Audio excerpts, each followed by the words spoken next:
Our bad boy got some manners this year, didn't he? The tomboy, he used to jump out and attack, and stay under the covers, and we couldn't catch him, get him out of here. He's grown up.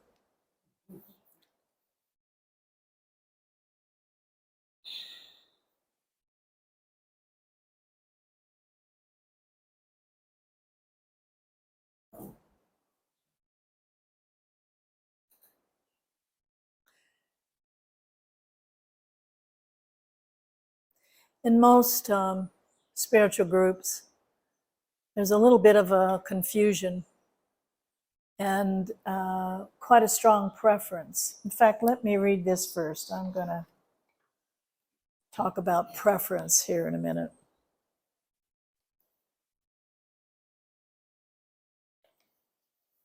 My husband used to, before we ever really got together, he would tell me about this teaching.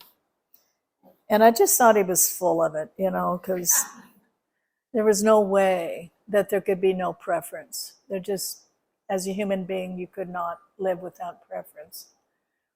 And of course, at the time, I didn't understand that I was trying to bring it through the ego understanding.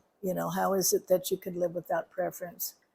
And but then many years later, I began to get a sense of what was being pointed to.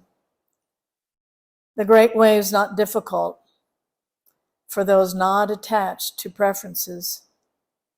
When neither love nor hate arises, all is clear and undisguised.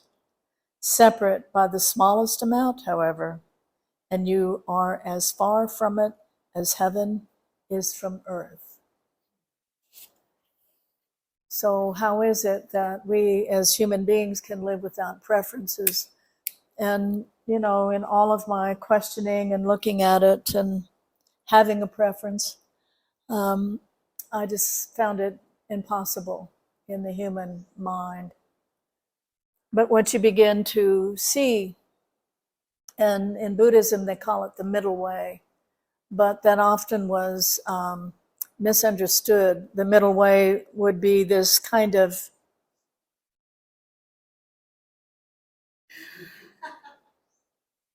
balanced, no emotion. I'd rather not be in community or ever go out and eat or have a glass of wine, or, you know what I'm saying? Have you ever hung around a lot of meditation halls? I have. And I just went, oh my God, if that's what this is all about, I don't think I want any. Because it was, there was no life, there was no sensuality, it was pretty dry. But then I began to understand that the middle way actually was that inclusion of all of it, right? It could fall back into a particular sense of opinion. Human beings and egos are going to have opinions. We're travelers through time and space. And so we've experienced a lot of experiences. And so from those, we have a conclusion of how we think or see. Or often there's trauma in our lives. We've been in an unsafe environment as a child, or we've had an injury that came out of the blue and caused a lot of pain and trauma and recovery. So then we create certain kinds of preferences and opinions because it actually keeps us safe, at least in our minds. And to have no opinion or no preference is just too uncontained, right? It just, it doesn't feel right to the ego structure. But what begins to dawn is there's a way of moving in the earth, or through life in the earth, in the body, And one can have a preference due to those experiences from the past, but it isn't like you collapse into that and are identified as that particular opinion or preference. It kind of dips in, plays a little bit, talks about, I like to watch the news, and I've always been interested in, the politics and how things are working and moving. And so I like to talk to someone who thinks exactly like I do. We have a great, political talk, right?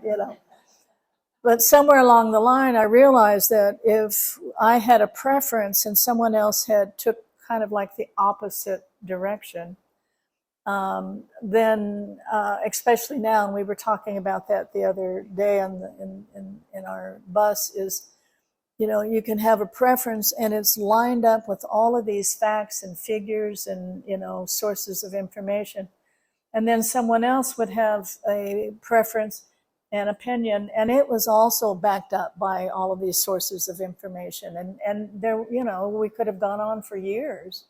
And there just wasn't really any way to see each other, to touch each other. So I kind of gave it up, and I still have my political buddies that think exactly like I do. But that's fun. There's nothing wrong with that. I like chocolate. Someone else likes vanilla.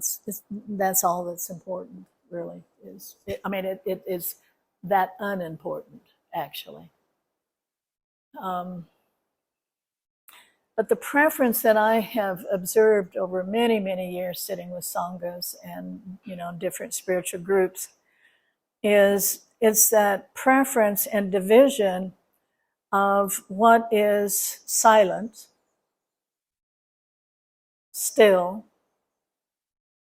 primordial, fundamental, just what Tim with his beautiful poem was pointing to, the great void, the great emptiness, the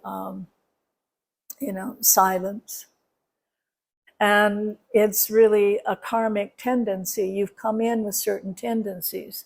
I always say the old monks, they like to hang out in emptiness, right? They kind of discover it, and then they kind of look askance at people who are into love and all that flippery stuff, and they're it's a little dry, but it's okay. It's safe, right? You begin to your background gives you this wonderful place to hold and to stand in, because really you don't really like people too much. And relationships, they're painful, or they're difficult, or they're kind of messy, right?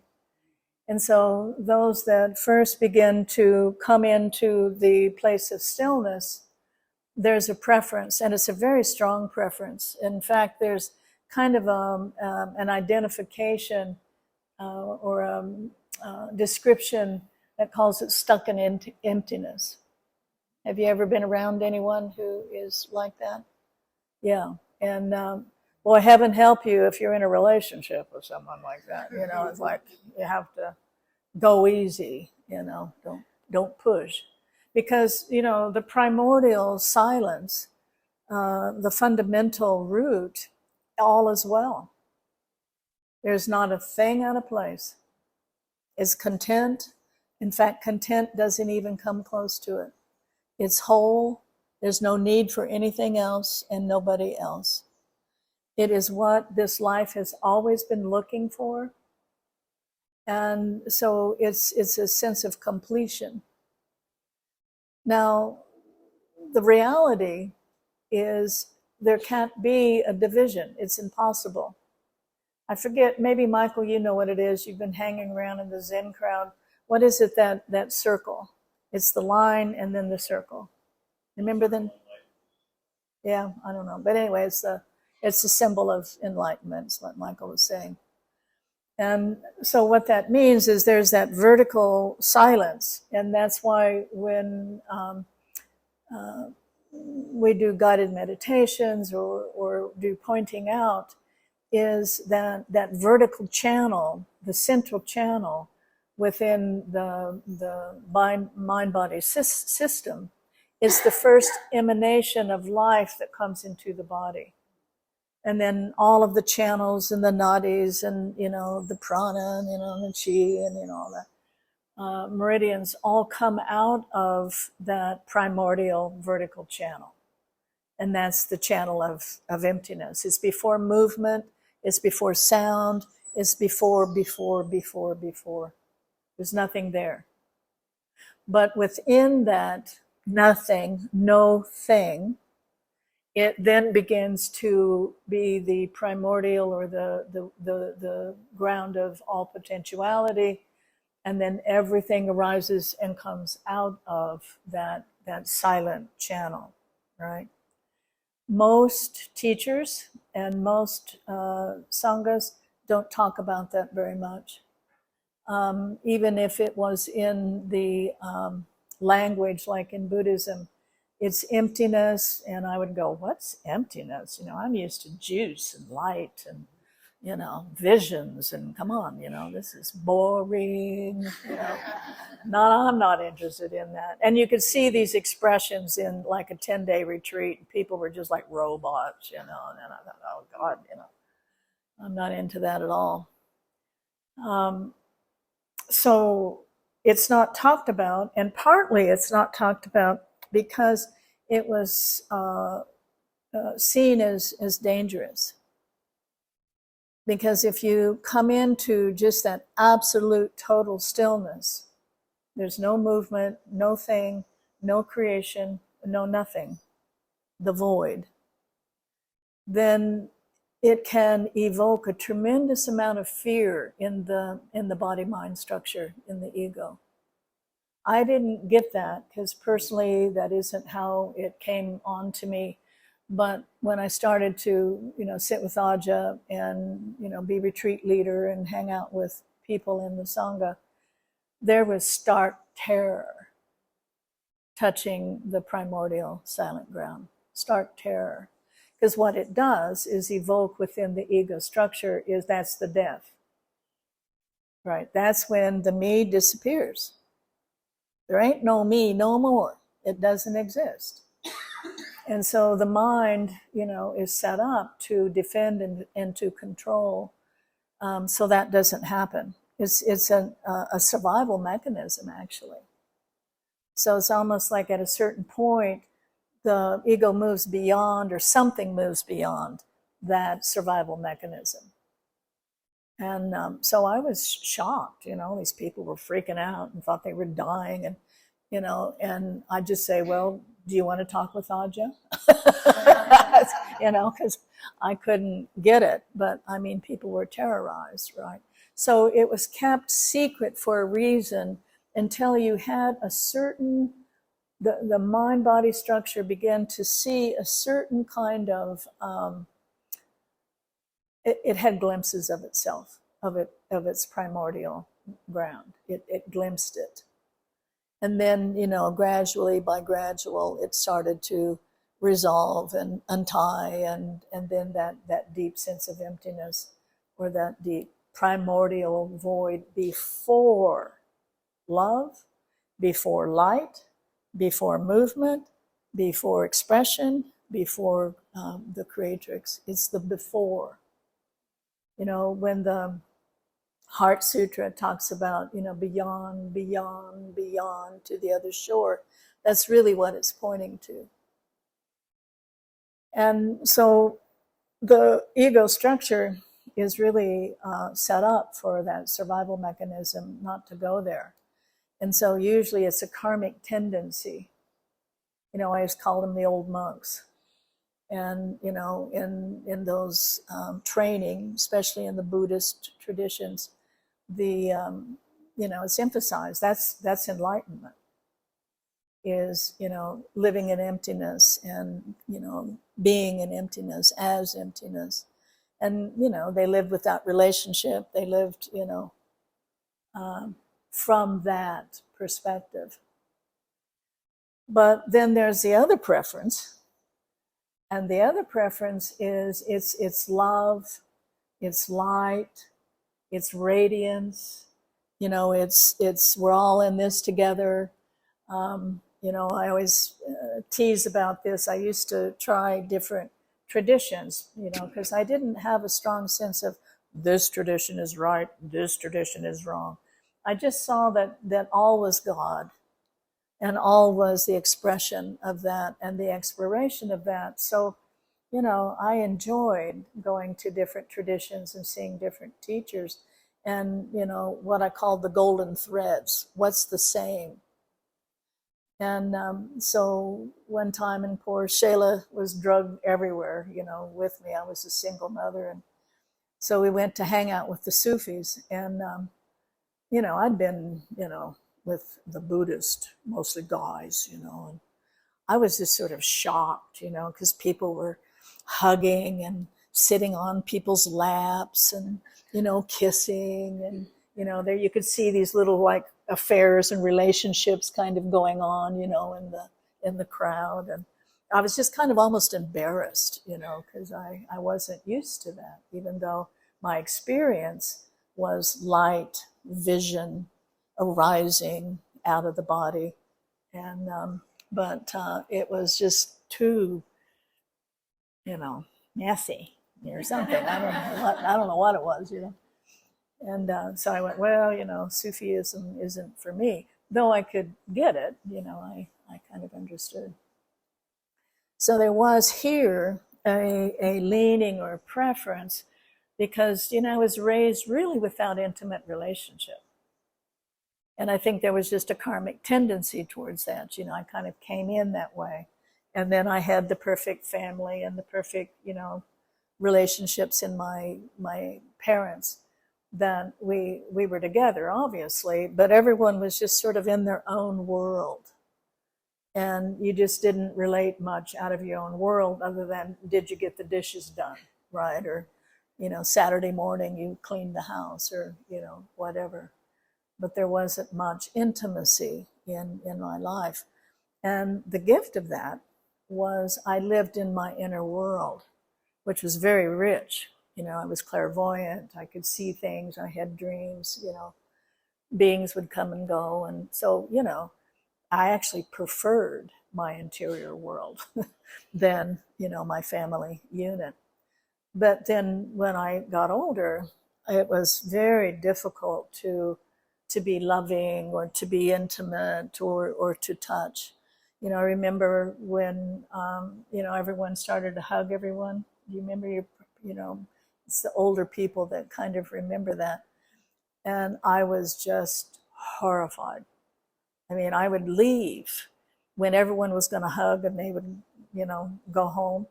I'd leave. I'd go to the bathroom, or, go upstairs or something, because I just literally couldn't handle it. I couldn't handle that intimacy. And then I had a friend, and she was raised with 8 sisters, and I got over it, right? She hugged me and kissed me, and, it was lovely, Of course, I love that now too. But anyway, so love, I had always a great prayer for that. And I had ecstatic experiences. But they weren't personal. You know what I'm saying? They were visions, or I would go into some, state of, the golden Christ radiance or something like that, But they weren't personal. And somewhere there was a knowing that needed to come into being, was that being intimate and loving, in the body and in the human experience. So I didn't lean towards, or grab onto emptiness, like some. There was a recognition that it wasn't balanced. Because the reality is, we have a preference, we try to take it apart, we teach or live in a certain way of that spectrum. But the reality is, it's not separate, and it cannot be. Right? Love arises from the deep primordial ground. It's like a mysterious movement of this empty nature that contains everything that is, the well and the womb of all potentiality. And something in it begins to like want to know itself. There's a movement. There's a beautiful description of emptiness and what love is. And love is just the dynamic aspect of silence. Do you get that? It's not two. It can't be. It arises and expresses. That's why I love that symbol of the Zen tradition, because then it knows itself in the myriad of form, in the myriad of experience, and then it dissolves and comes back down into that there is no form. Do you kind of get what I'm trying to say? It can't be divided out. It's impossible. The light comes out of the dark, right? That's why, clear light, I like, because it was called bright awareness, right? It's bright, it's the shine, it's the movement, it's the dynamic movement towards the creatrix, creation. So the non-division of it, if allowed, and because we have such strong preferences, we often don't allow it. So if you come in this incarnation with the tendency towards emptiness, towards the primordial, towards silence, great, fantastic. Nothing else will bring such a sense of wholeness and completeness and everythingness. Nothing. Nothing that you will ever experience. But it doesn't exclude the dynamic expression, which is called love. It doesn't exclude. It's the ground that it arises and expresses within. Jesus talked about it all the time. My Father and I are one, right? My teacher calls the ground, the primordial, the Godhead. And that's what he's pointing to. And then the arising is the Christ, the love. And the love then fills this body-mind. And so there is the God-man or the God-woman, the God-infused woman, the God-infused man. And that was, Jesus was an example of that. We don't have, at least as well-known, women examples, which is too bad. There's a lot of written stories about women who have become God-filled completely. And I've tried to read every one of them that I can find. It's helpful. It's helpful. You hear, African Americans, when they watch the media, used to, not so much now, and there was no one that looked like them. And so I think that's helpful to have both genders, so we have kind of a sense, of what that looks like. Because, it's the same on one way and it's unique in another. The overriding Buddha at this particular time is the Maitreya. And the Buddha before was the Buddha of the mastership of mind, looking through mind and realizing the illusion of mind and the suffering of mind and the traps of mind. And, that's why highly intellectual people are often drawn to Buddhism, and psychologists, a heavy bunch of psychologists are Buddhists, because it dives into the mind, right? But the Maitreya is genderless, and the Maitreya expresses compassion and love. So that's coming into being.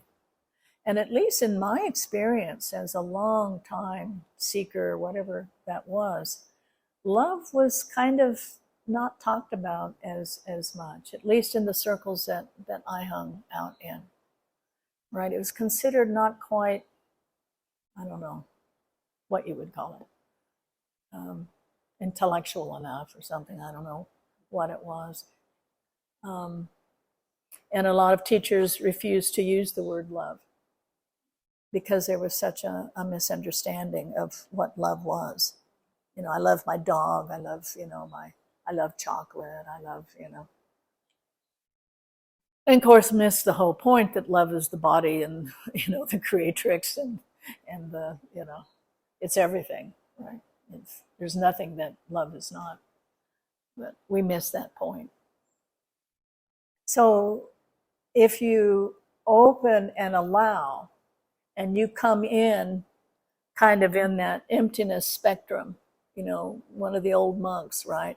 Or you're just not comfortable with human beings. I mean, let's just speak it like it is, Then if you don't grab, if you don't conceptualize and you don't defend, because what you'll notice, the more you realize your nature, the more the deepest patterns in the body-mind structure will come up, because there's now so much awareness and light. And what happens is you will defend it now as a spiritual truth. Anyone know what I'm talking about? That's one thing that I've never seen an exception. Everyone that awakens, and the awakening is true, the shift of identity from the ego structure to all that is. And literally, you're in this world with these rules and these functions, and you find yourself now literally in a different world. There's different laws, there's different functions, there's different ways of moving. And if you're not in a sangha or don't have a guide that knows what's going on, it can be lonely and disconcerting. You don't know how to function in it. But without exception, then you'll draw from that deepest place that is vulnerable or coming from a certain kind of preference, or usually it's trauma. And then you'll bring it up into now the spiritual language and the spiritual concepts. Am I making myself clear? Give an example. I'll give you an example. So here, and I've told this story many times, but the dark, silent ground just came through. And I knew something was different, meaning Sharon, the spiritual person, because I'd never had seen it before. But because it revealed itself so spontaneously with no background, really, no teaching, no training, that it knew itself. Do you understand what I'm saying? It knew itself. And so I wasn't afraid of it at all. Curious, interested. I asked the teacher at that particular point, we had small groups, he had no idea. He said, personally, I've never experienced this myself, but I think this is your true nature. And I went, oh, shit, because it was kind of boring and dull and, not really much was happening. And I had this thing about being in, the Buddhist halls where everyone looked like robots, or something. And so I just went, oh man, I've done all this, spent all this money, did all travel, and this is what I get. Oh, shit. I was afraid of that, But anyway, it just kept unfolding and unfolding and unfolding and unfolding. And it, through many years. But then there was a certain point where, and I heard Aja describe it later. He said that it's when you just sort of touch the edge of it, and there's nothing there, and it's, no eyes, no ears, no sensation, no nothing. And that can be very frightening. But then you just keep opening to your own, primordial nature, and then you become immersed in it. And then that's a whole different deal. That's when, the fullness, the completeness, the nourishment, the insight, the wisdom, the liberation, the clarification happens. And it's eternal, and it goes deeper and deeper and deeper. So somewhere in that unfolding, and it happens to most, you begin to see you're alone. The paradox is we're all connected. And the other side of that paradox is there's nobody here. Has anyone touched that? There ain't nobody here. That terrified me. It terrified me. And being a good spiritual person, I would sit and I would meditate and I'd hit that and I just couldn't go through. I'd bounce back out. It was just stark terror. And so I had an insight. I went to a retreat, came back out, it was gone, which often happens. But then I had an insight. And I was a baby in a crib, and I was 9 months old, and I had bronchial pneumonia, and I was dying. And I couldn't breathe. And I was, whatever you do when you're an infant, and no one was coming. I was alone. So that terror came up through this spiritual, there's nobody here. And they got intertwined. So that almost always happens. And it's very difficult to see the difference because, now it's spiritually conceptualized, right? And so I just remember seeing that and realizing that I thought it was pure awareness that was, revealing itself moment by moment.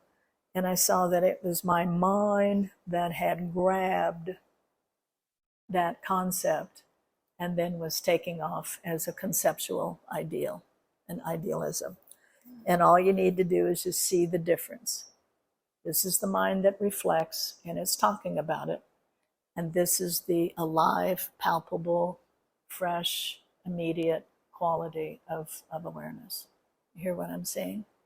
Has anyone gotten mistaken about that? All right. I had a friend, brilliant woman, very successful businesswoman, just really amazing and so dedicated, so brilliantly dedicated.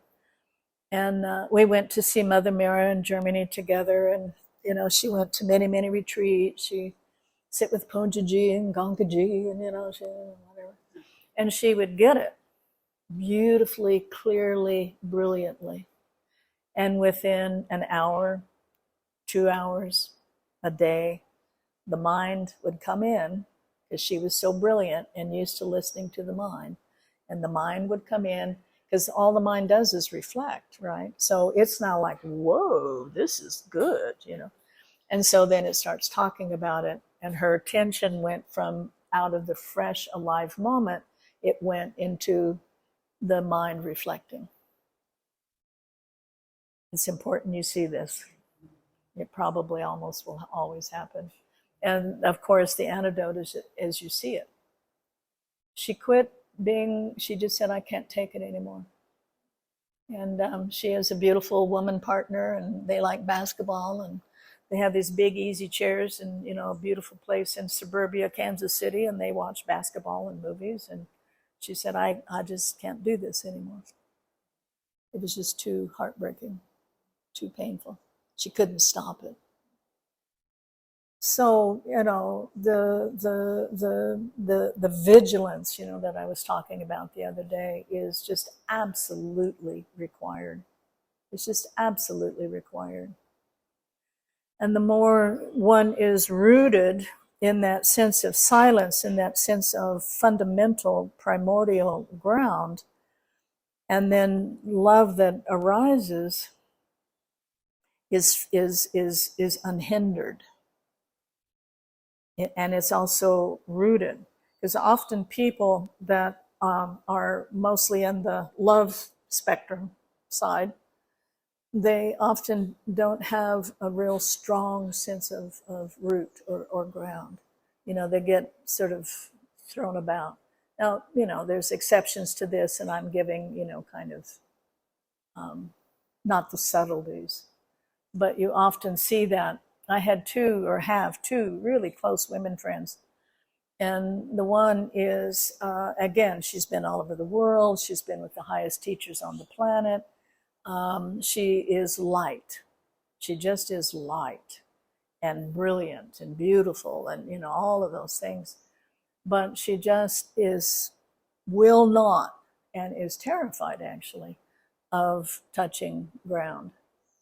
And then I have another friend who is, and all of that is nonsense, you know, not into any of that, you know, flippery, light crap, love thing, right? And I remember they were both in a satsang, and they often clashed, and they were kind of clashing. And the one that was into the root was like this. And the other one was, and they were just arguing and arguing, you know, over which was right. And I just, you know, it was like, I thought it was a crack up, you know. I thought it was probably distressing for everybody in the song, but I thought it was just great because it was so classic. You know, you take a position. Well, the reality is, if you come in through love and everything and the brilliance, and great, it's really a juicy, wonderful ride. I mean, I love it. But it will then take you to the ground because it's all one thing. If you come in through silence and you're perfectly happy and you're perfectly whole, and you could care less about the world or relationship or a dog or anybody else, if you're open, it will bring you into love and the everything. And the only reason why it doesn't happen is because there's a strong preference. And often, though not always, sometimes the preference comes from experience. You know, you really prefer it. But often it comes from a fear of one or the other. You know, for me to be very loving and open and undefended and, you know, just let all this come forth, it created a very sense of not being safe. I'm going to be hurt. Because that's the, you know, that's the background, you know, that's the experience. So, you know, you learn to listen and to have compassion for what those defense mechanisms are. They aren't wrong, but they're defense mechanisms. And you aren't free. You got to tell yourself the truth. You know, you really aren't free, because it's out of emptiness into the life experience, expressing itself, and then coming back into the empty ground. Those that don't have that sense of empty ground, their nervous systems often are quite vulnerable. You know what I'm saying? It's like, you know, having a 220 electrical system and no grounding wire. Because, you know, through life, you accumulate, right? You draw all the stuff, and it's some sticky, and some it's afraid, and some of it's, you know, whatever. And if there's no, it arises and comes back into the home ground and is dissolved. And then it arises and it comes back into the home ground and it dissolves. Then it doesn't build up, you know, like the nervous system can handle living in what we're being asked to live in, which is pretty extreme. I mean, good God, really extreme right now.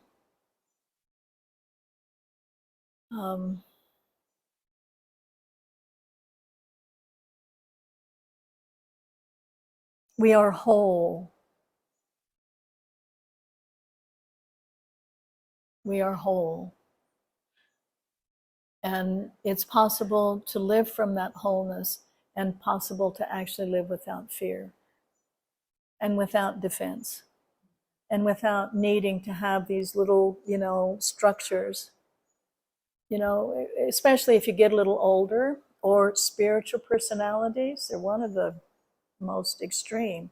It's like, I only can eat this. I only can listen to certain kinds of music. I only can go out here, but groups, they freak me out. I can't take noise. You know, and you're going, this is free? you know, it just gets tighter and tighter and tighter. I mean, Crestone is a riot, you know. People have not left Crestone for years. They can't go to Alamosa. Alamosa is like a working town 45 minutes away. It just wipes me out. It's all those vibrations, you know. You go, oh man, you know, this is not free. That doesn't mean that, you know, it's kind of a rough and tumble out there and you need to kind of watch yourself and make good choices. But, you know, it just gets more narrow and more narrow and more narrow and more narrow. And older people, you know, that's kind of what happens. My husband, who's 17 years older than I am, and we were doing a meditation one time, a full moon meditation, and he came out of it and he said, you know, I saw that I could do this and I could be more narrow and more structured and more controlled, or I could do this and I could let it all go. And he pretty much has done that. 92, he's still growing strong, you know. And you don't get in the way of his food preferences. Right? I've learned that. I just, go for it, guy, you know. You're healthier than I am. But other than that, you know, so, you know, you just realize you just become more free and more free and more free and more eccentric if that's your way, or, you know, more how spiritual people are supposed to look, you know, or it doesn't matter. You know, it's something informing, but you're rooted deeply. You're rooted in this primordial life, the womb, the great cosmic mother's womb, Aloma. And everything comes out and expresses itself, you know, this unbelievable myriad of forms, just unbelievable, gorgeous beauty.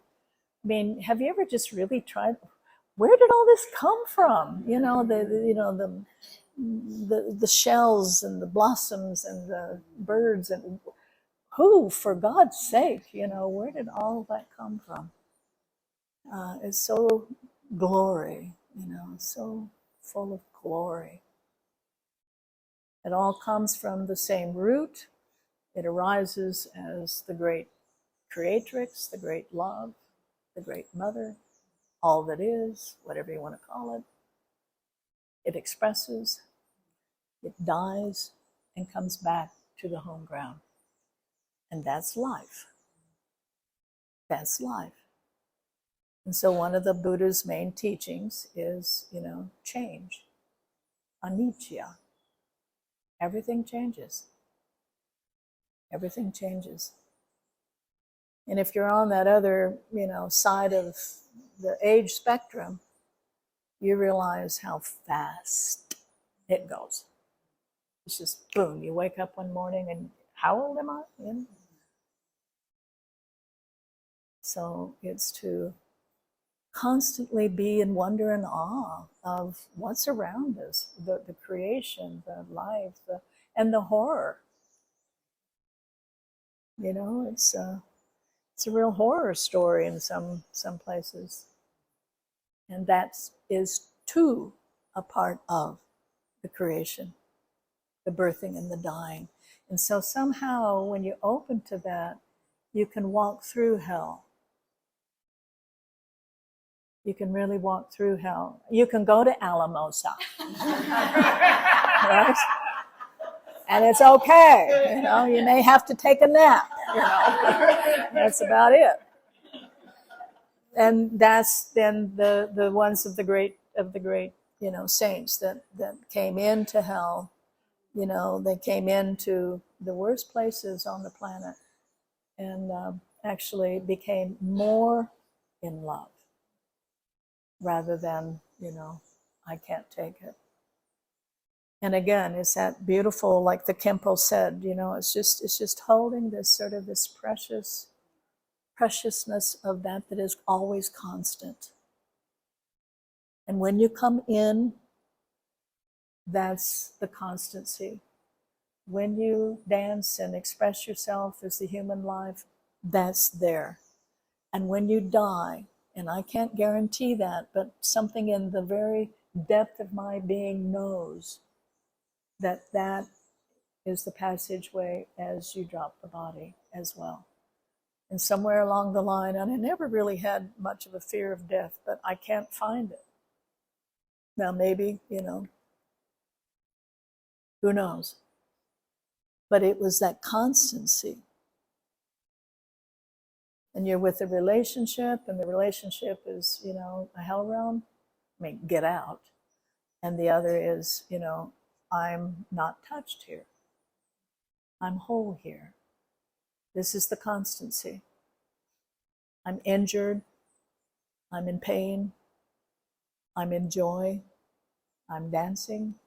All the experiences come out of that empty, all potentiality, express as love. When you were a kid in Sunday school, God is love. They got that right. Well, the only thing they got right. But you know what I'm saying? I mean, because it's the substance that we are made up of. The joke is, I want love, I don't have love, where's my love, da-da-da-da-da. And you're going, your cells are made up of love. You wouldn't be here if you weren't made up of love. It's the radiance, it's the physical expression of the silence. But we just, we weren't taught that. And we believed in the world of separation. Again, very innocent. It wasn't, you were dumb. We weren't taught it. I have a vision that sometime there'll be our children from birth, and some children are being raised that way now. And they can go to school, and they're taught who they are and what the actuality is. And because we're taught the opposite. And again, it's just, the earth goes through phases. And as a human species, we took the mental way out there. And now we're coming back, right? And hopefully it's love. And it feels like it's love that now is the expression. And if you really tune into the Mother Earth, love, that's the entry into her. It's love. And she too arises from the silent ground. That is her root as well. But the connection to her is the heart. And that's why I think it's so lovely that now in spiritual circles that love is actually mentioned. Really the Sufis were about it. And then those tantric folks. I always thought it looked like a lot of fun.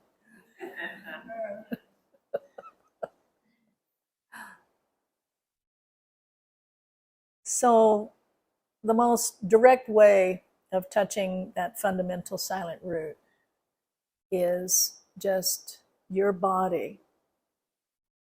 Your body contains all of that. And it's in the central channel. It's the interior of the spine. And it drops until this place of rest, abiding, and home. And it's always with you, no matter what is happening, no matter what kind of catastrophic events taking place in your life. It is the constancy. And then being in creation with one another, love is drawn and expressed and touches and includes. And it's not two. And then there's moments where, nothing is drawing that out, and there's just this deep sense of silence. You can just sit, look out the window, nothing's moving, nothing's arising, no one's thinking. If you do, it's just kind of like a little thinking comes up, and it's very pleasurable. I asked Alan and Nate, my husband, one time, I said, what do you guys do when you just sit around and look out the windows? Think. We're thinking. And I said, well, what's that like? Because I don't I'm not wired up that way much.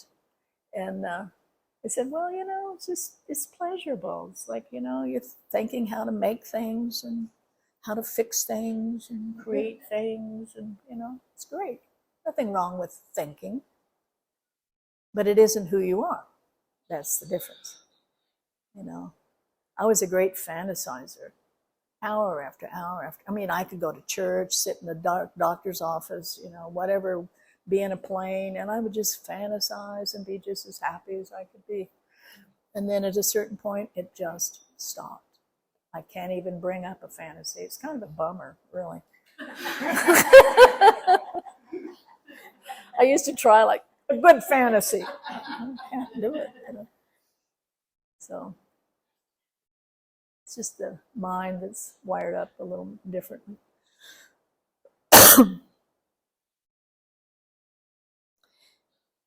It's time to bring the silent root out of the closet and think about it and talk about it and open to it. And the most direct way usually is in meditation.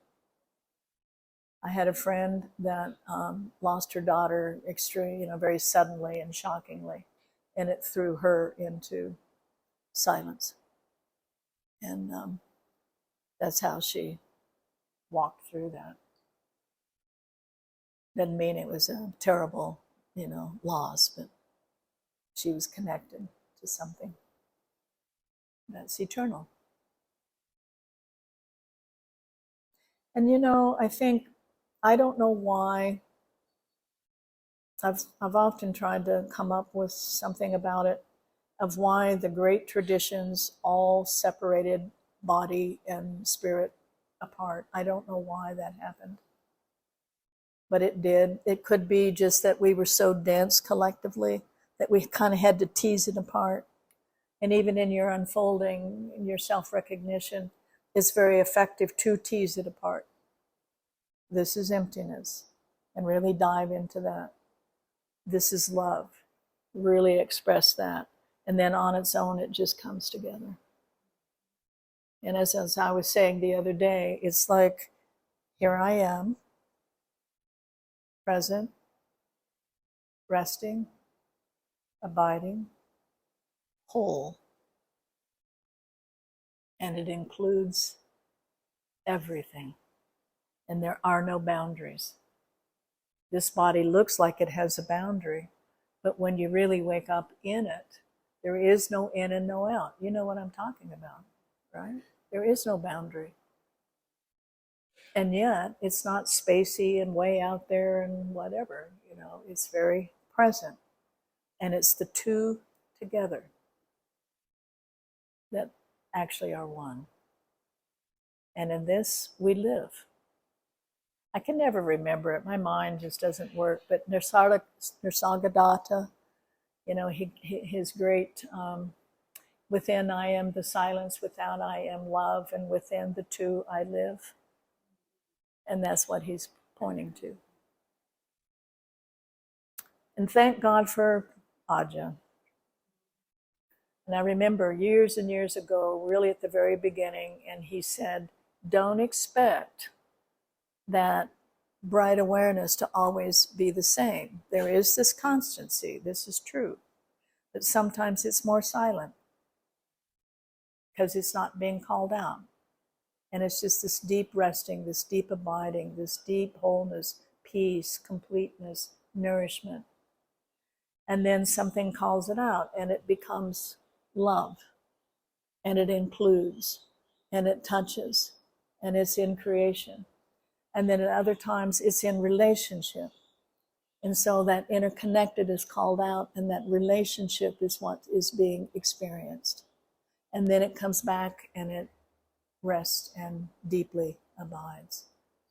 And that saved me years of comparison and thinking it had to look a certain way. It doesn't. But what you do find, and that's the great blessing, is the constancy. It's always present. You can be a screaming Mimi, bitch, and it's present. Or you can be a real sweetheart and a doll, and is present. And so rather than controlling this or controlling this, you rest and come back as this. That's the practice. And it never leaves you. It never leaves you.